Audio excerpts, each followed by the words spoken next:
But I've been sick as a dog, and I'm finally looks like I'm maybe getting out of the tunnel. We'll see.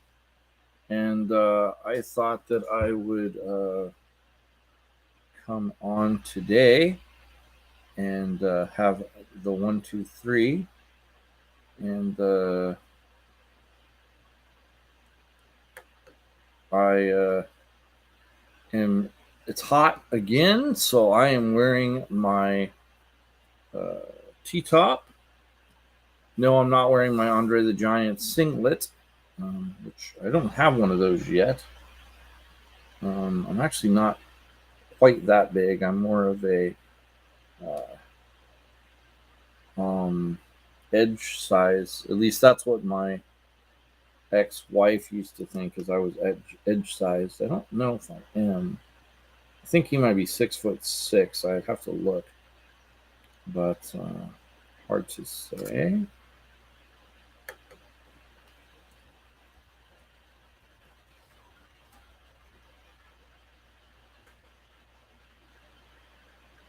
But let's talk about the man of the hour.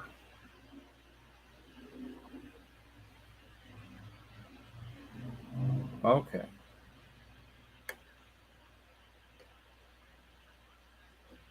And Trevor Dean Mann, born October 11th, 1988, is an American professional wrestler.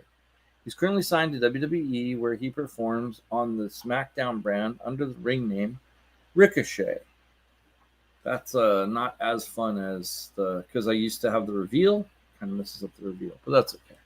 Before signing with WWE, Mann is best known for his tenure with various Japanese promotions such as Dragon Gate and its American branch, Dragon Gate USA, where he held the Open, the Brave, Dream, Triangle, Twin, and Freedom Gate championships once, and also won the 2013 King of Gate, DDT Pro Wrestling's umbrella brand Cyber Fight, and he won the Iron Man heavy metalweight championship once, and New Japan Pro Wrestling, where he won the 2014 Best of the Super Juniors tournament and the 2015 Super Junior Tag League tournament alongside Matt Sydal. In addition to being a former three-time IWGP Junior Heavyweight Tag Team Champion and a former three-time Never Openweight Six-Man Tag Team Champion, Mann also wrestled as Prince Puma for Lucha Underground, where he was the inaugural and first ever two-time Lucha Underground champion.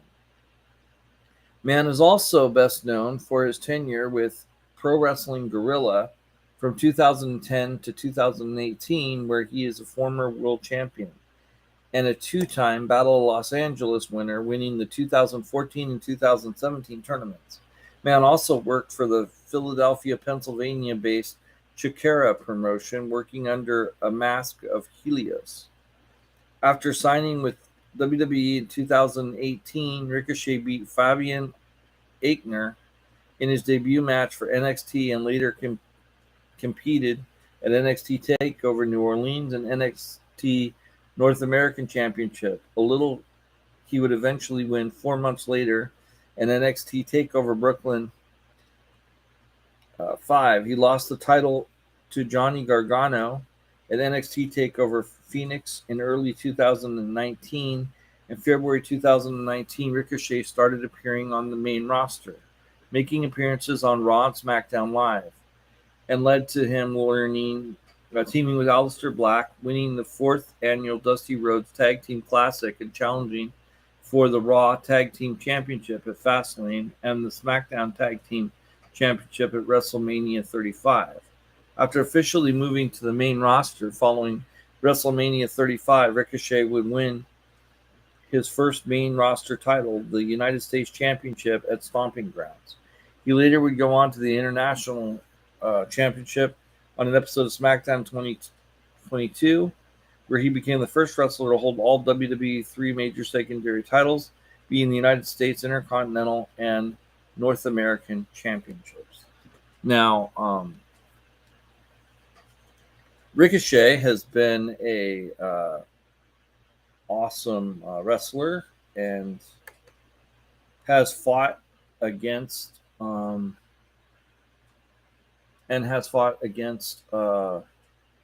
folks that or has had matches with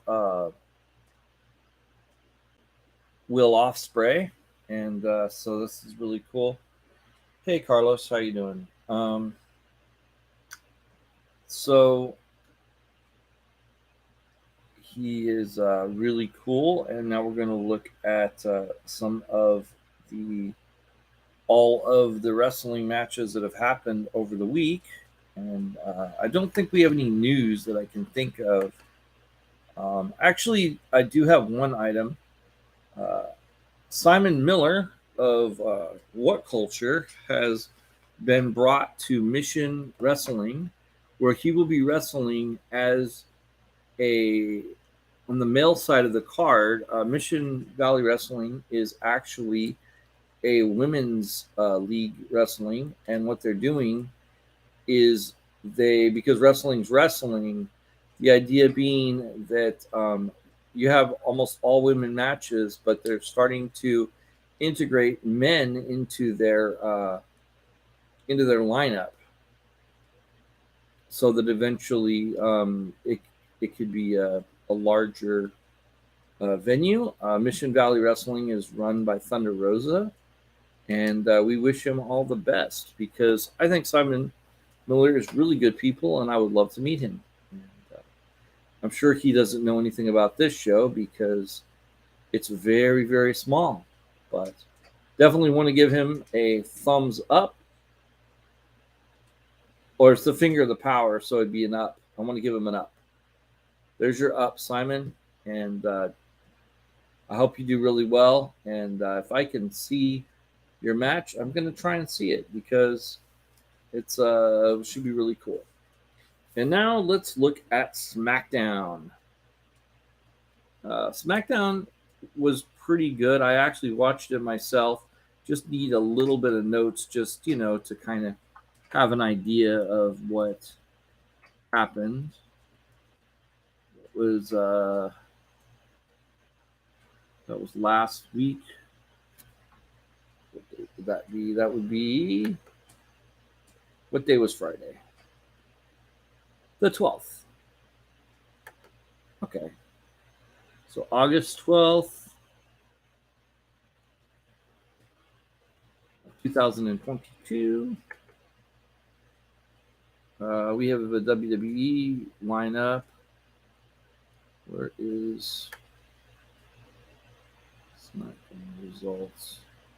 Sure, why not Forbes? Actually, no, we'll go with cage side seats today.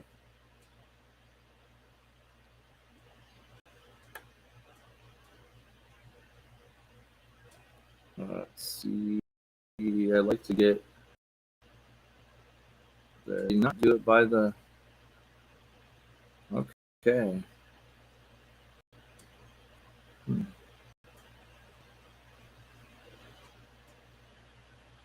Okay. So I'm not sure if this is how it started. I can't remember. No, I think it did. Okay, so Ronda Rousey was on the microphone, and basically she came on with I think it was supposed to be a thing between Baszler and Liv Morgan, and then Ronda came out. Ronda brought a ton of money and threw it on the table, and basically said that she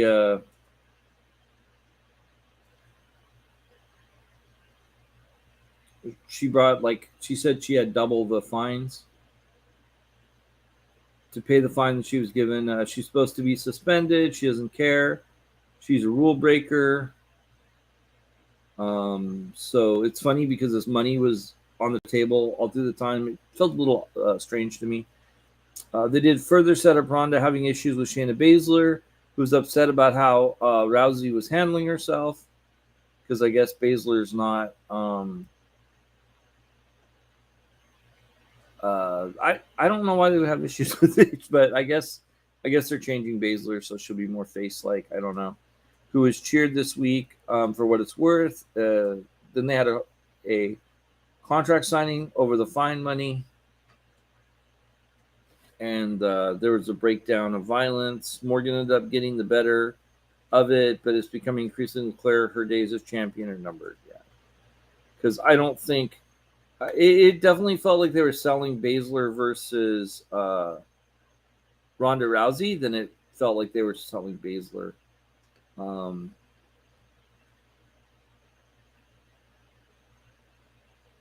we got another good one this week, the Intercontinental strap ahead of the big main event. Showdown pitting Gunther, the defending champion, against Shinsuke Nakamura, the former champion. All the biggest stars in the history of the promotion have held the Intercontinental at one point or another. Somewhere along the way, they lost that, and it was just another title. Yeah, it's true. My hope has long been that we could get something like what we're seeing with Roman Reigns, much longer title reigns, which adds some legitimacy. Okay. Yet another one of the main events of the show. This is awesome. Chance rang out through the arena as Gunther and Nakamura went deeper and deeper into the evening. In the end, the defending champion proved to be too much, pinning Shinsuke clean after a powerbomb. I don't remember that being that long of a match, but it's definitely probably worth taking a look. Then we had Raquel Rodriguez versus Alea advanced in the women's tag team champion tournament. I'll be honest, I turned it on because I was hoping to see Lyons. I cannot remember her partner's name. Alea sold a lot. Rodriguez was a powerhouse who came in and wrecked shop. They worked well enough together. This was just a way to get to the more important stuff later. Then we had Karrion Kross called his return a rebirth, while claiming Drew McIntyre and Roman Reigns are the chosen ones. He cut his promo backstage while hiding behind the curtain and spying on McIntyre. He was given a menacing presentation, a bit like the hunter stalking his prey. All right. And that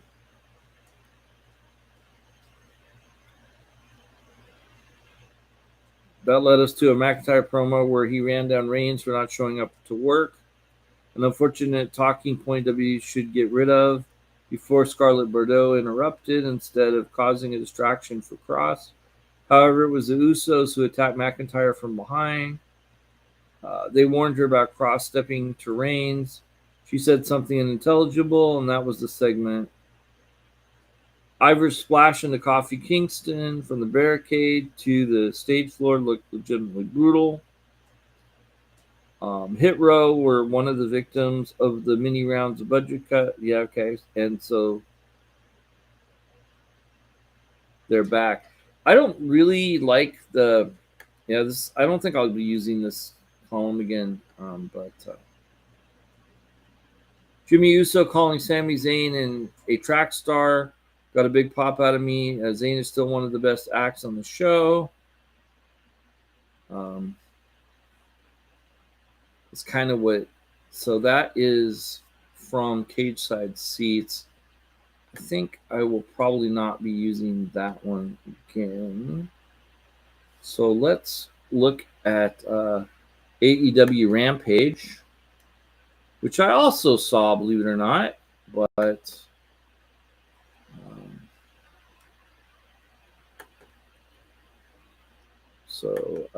AEW Rampage. The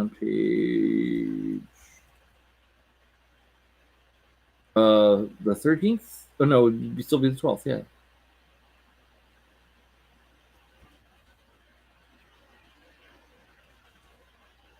Me too.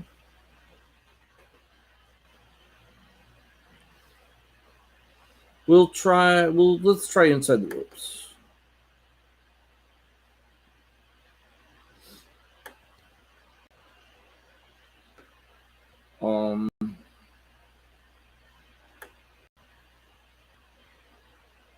Any of the demographic, but I'm not really trying to find that.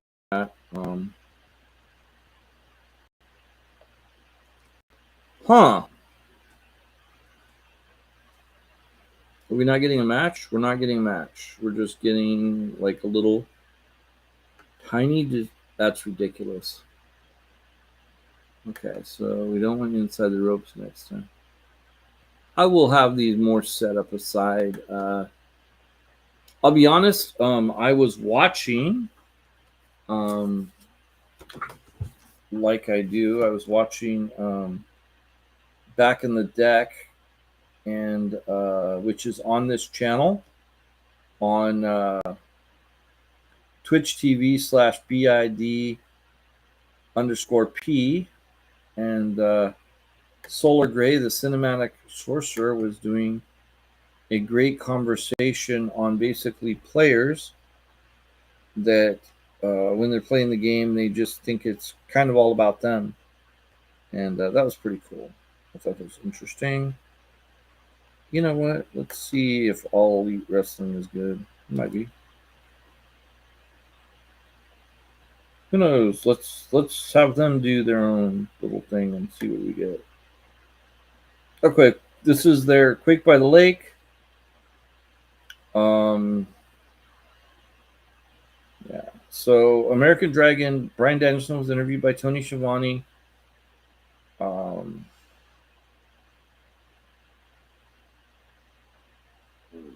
And basically, it was talking about the match tonight, which we will get into.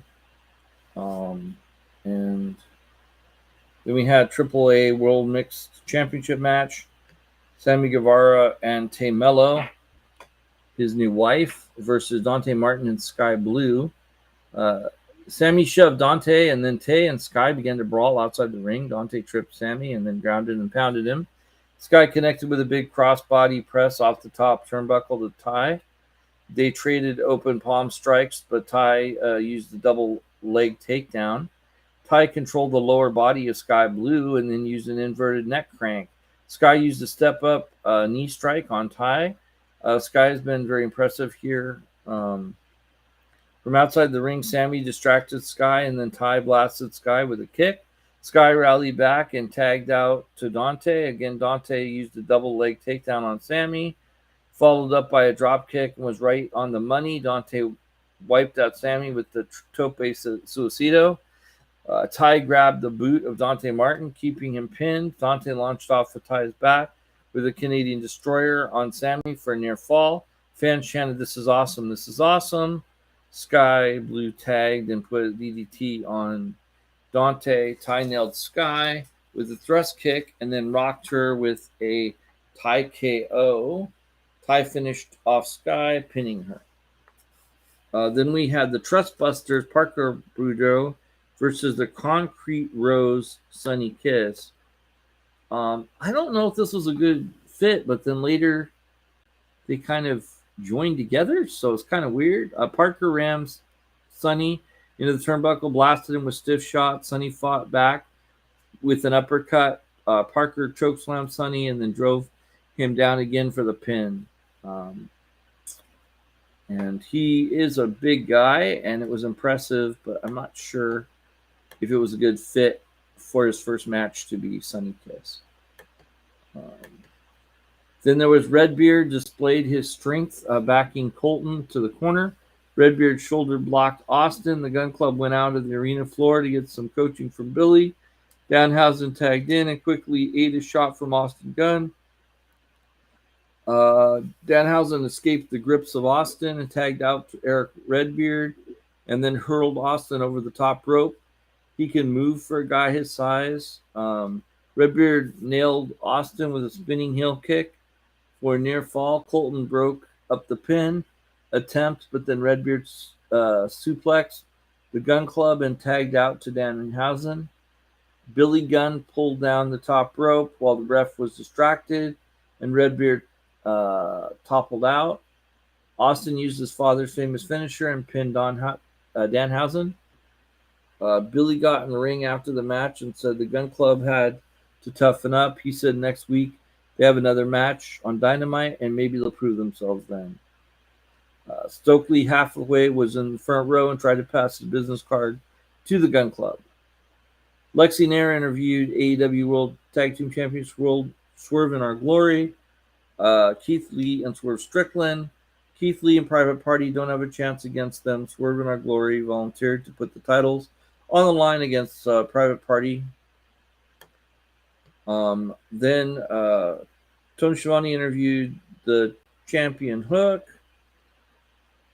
Then we had main event time, freshly squeezed Orange Cassidy with Best Friends versus Ari Daivari with the Trustbusters, Slim and Jay Parker Bordeaux. Orange played mind games with Ari, rolled out of the ring. Orange returned to the ring, and Ari chain wrestled with Orange, getting upper hand. Ari nailed Orange with a net breaker in the middle rope. Ari applied a sleeper to Orange. Orange is fading, said Jim Ross. Orange escaped, but both men collided as they connected with lariats to one another, both having the same idea. Cassidy connected with the diving crossbody press. Ari used the neck breaker, but then Orange countered with a suplex. Orange blasted Ari with a thrust kick.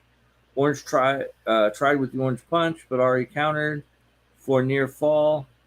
Orange planted Ari with the DDT. Orange followed up with a diving DDT, spiking Ari Daivari twice in a row. Slim J popped up on the apron, but Chuck Taylor pulled him back down. Parker grabbed the Best Friends, but Orange jumped onto Parker with the Tope Suicido. Ari connected with the Iconoclasm on Orange for a near fall. Orange fired back with the Orange punch and pinned Ari. After the match, Slim J blindsided Orange. The Best Friends tossed Slim J over the top rope. Parker came in and ran over the Best Friends like a runaway truck. Orange stood up to Parker. Sunny Kiss ran down to even the odds.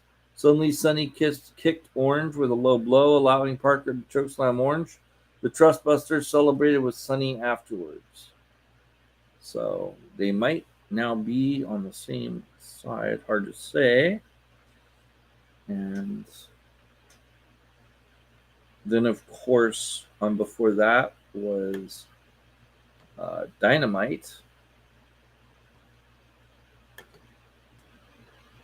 And that would be on the 9th. AEW Dynamite.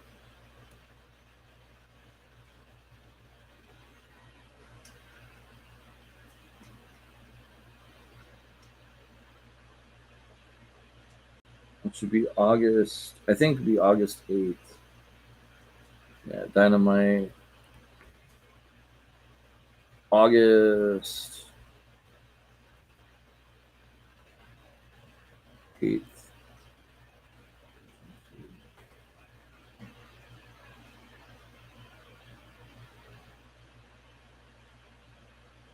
Nope.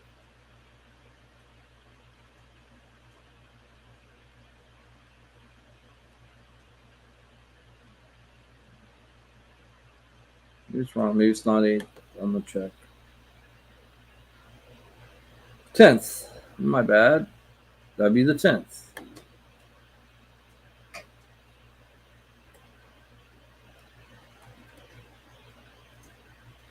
This was, of course, Quake by the Lake Part 2. And we'll go with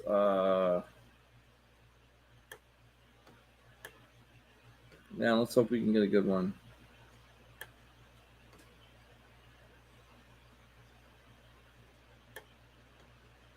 We'll try WrestleView today, see how they are. All right.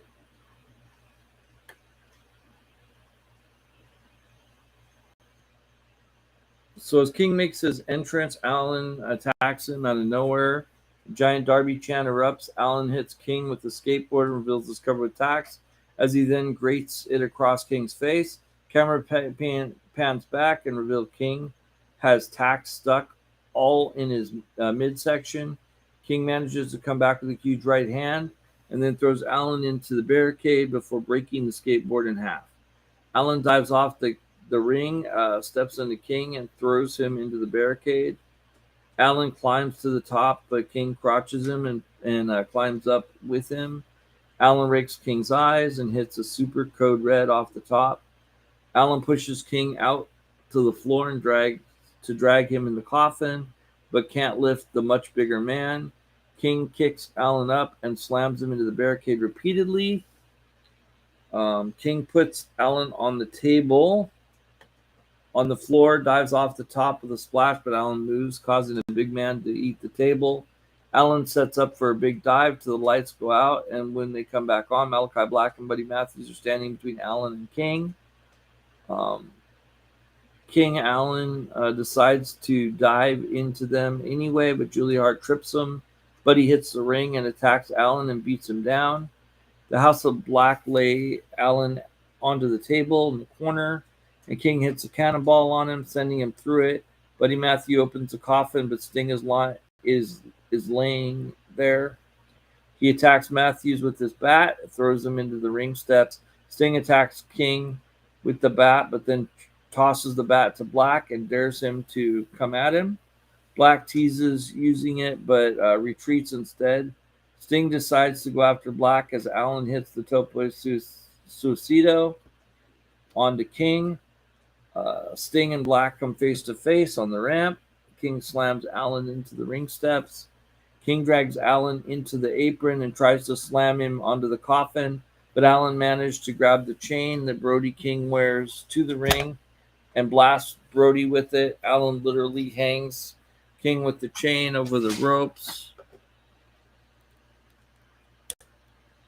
I'll find it. I just ripped my sound off, sorry. Managed to grab the chain and Brody King wears it around his neck, blasts Brody with it, literally hangs King of the chain over the ropes. When King passes out, Alan lets go and he falls into the coffin. So that was the coffin match, which I think could have been probably shouldn't have been the first match in my mind. Anyway, backstage, Jon Moxley suggests they start calling his title the FYI belt since everyone keeps trying to throw the interim at him every week. He says that belt was forced in Cincinnati, and it's about how much you can suffer when facing him. Moxley calls Jericho the last survivor of the Heart Dungeon. Says he will break Jericho, whether will be his spirit or his body. After the commercial break, in the back, Chris Jericho cuts a promo on Moxley and talks about bringing back Lionheart. Chris Jericho tonight, he talks about Stu Hart and says he was a vicious, violent sadist. And he says the pain that Stu put him through has something that he never wanted to think about again. Until tonight, he says he can heal a cut and fix a tooth. But what he will do to Moxley tonight, you can't fix. Then we had the Tornado tag team with the Lucha Brothers and La Faction Ignoble or Rush and Andrade El Idolo. Rush and Andrade attack the Lucha Brothers as they get in the ring, and Rush levels Penta with a flying knee, and then suplexes Phoenix into the turnbuckles. Penta catches Andrade with the sling blade and then exchanges chops with Rush. Rush hits a roaring elbow, but eats a super kick as he comes off the ropes. Rush rolls to the floor, and Penta sets up for a dive, but Andrade trips him. Phoenix hits a dive onto Rush instead. Phoenix then hits a top con Giro on Andrade on the floor. Penta hits Made in Mexico for 2.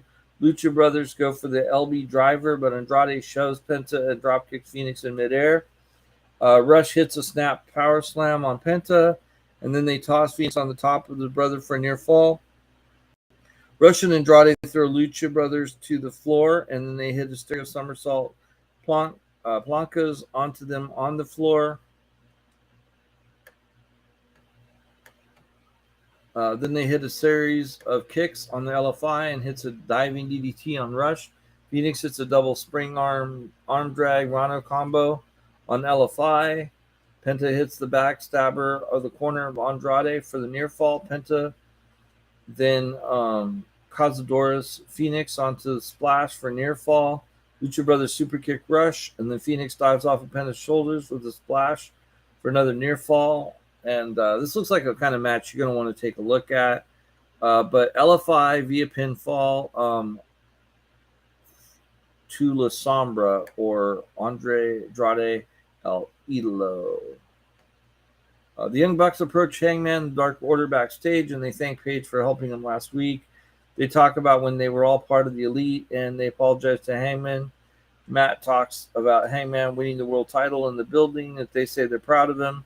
Matt says everyone was right about them being bad people, but when they're around Hangman, he brings out the best in them.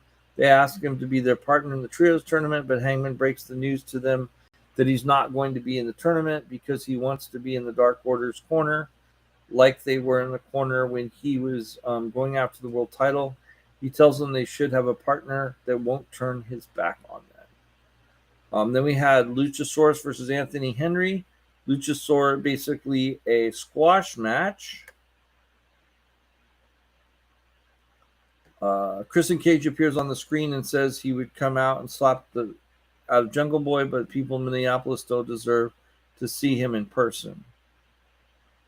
The Factory approaches Powerhouse Hobbs backstage and tell him they take care of Ricky Starks for him tonight. Hobbs tells them not to make their problem become his and walks away. Jay Lethal and his squad make their way to the ring, and Sanjay Dutt brags about what they did to Wardlow at Battle of the Belts. Sanjay says they aren't done with Wardlow, and Lethal says that Wardlow will defend the title against him again, and they will come find him and take it. Was Battle of the Belts on Friday? Because I didn't notice it. But anyway, Aaron Solo with the Factory versus Absolute Ricky Starks. Solo tries to attack Starks. He makes his entrance. Starks cuts him off with a flying forearm. Backdrop. Starks is tripped by Cole Carter on the outside, allowing Solo to hit a clothesline. Carter's kicked out from ringside by the referee, but Solo uses the opening to beat Starks down in the corner. Starks tries to fight back with a jawbreaker and a tornado. DDT. Starks hits a Mafia kick and goes for the Rochambeau. Solo counters with the Rana and goes for a corkscrew kick, but Starks ducks and hits the spear for the win. Then we have the TBS Championship, which was Jade Cargill versus Madison Rayne. I really thought this would be a better match, especially with Madison being kind of their new coach, but I wasn't too impressed with that.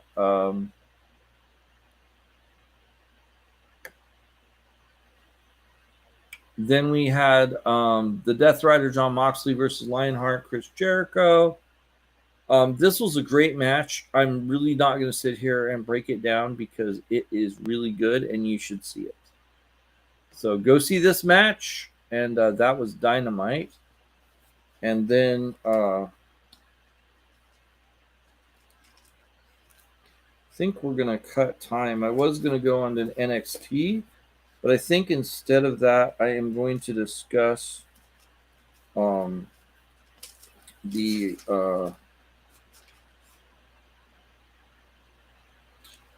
there's Raw too.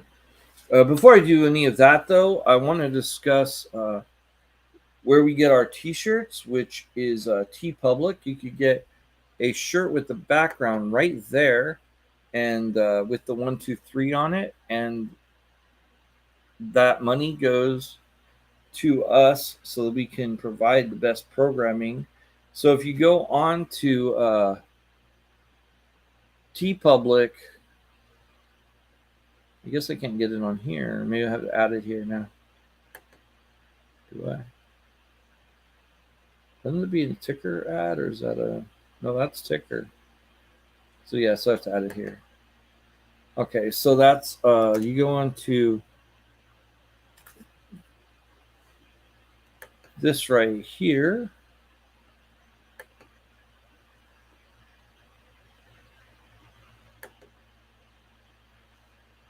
And there you can get some of our great T-shirts like this one here.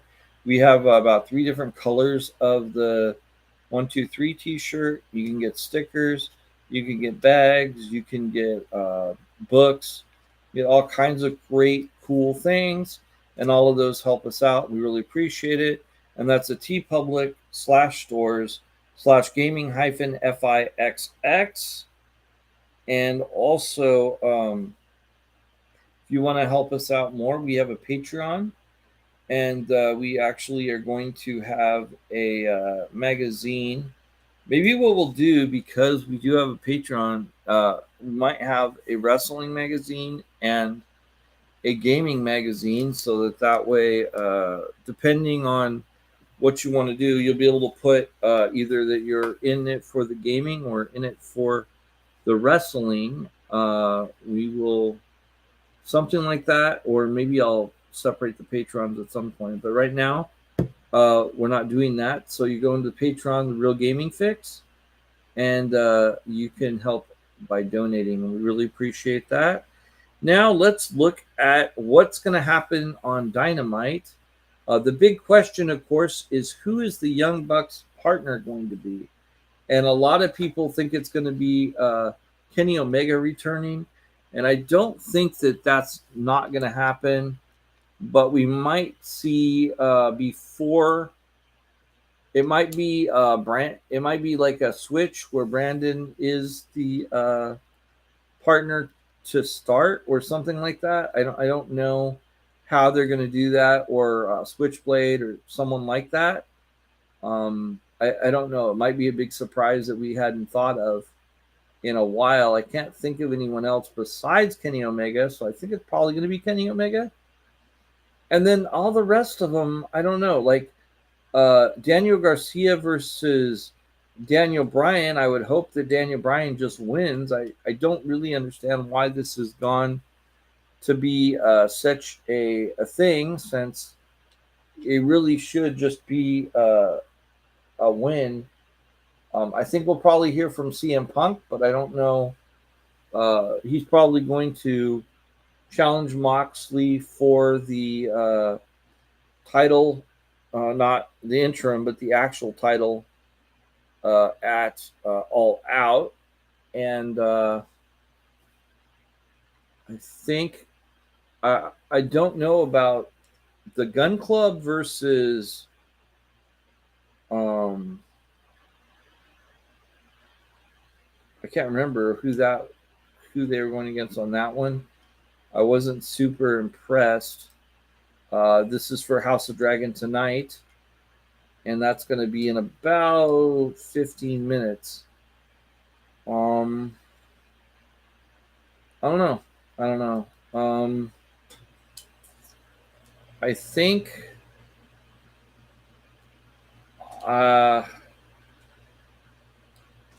because it's going to be Gun Club versus Varsity Blondes or something. I think, yeah, it's Varsity Blondes. Maybe Julia Hart is going to get dark or something. I don't know. I hope something else happens tonight, because honestly, the way it's booked doesn't sound amazing.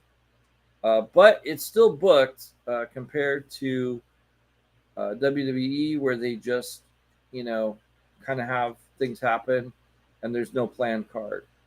So I think I prefer that. And I think that it should be a pretty good show tonight. Thanks for tuning in. And good night, everybody.